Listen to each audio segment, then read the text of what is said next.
Violence and abuse in close relationships can take many forms and is sadly all too common, even here in Iceland. Violence and abuse can take place across all ethnicities, educational backgrounds, socioeconomic class, religion, sexual orientation, gender. It can happen to people that you know, to your neighbors, to your family members, and we really need to be looking out for each other. And abuse like this isn't just physical abuse that you may imagine where someone has been hit or punched, but it can also take the form of emotional abuse, threats of violence, sexual abuse, financial abuse, online abuse where someone's image is put somewhere else.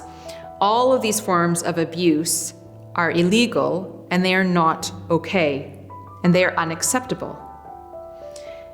If you have experienced any such kind of abuse, either if you're experiencing it now or you have in the past, or you're concerned that you or someone that you know may be experiencing such abuse in the near future, I encourage you to go to 112.is, where you can have an anonymous chat online with someone, and you can also see all kinds of resources about the services that are available to you and the help that you can seek.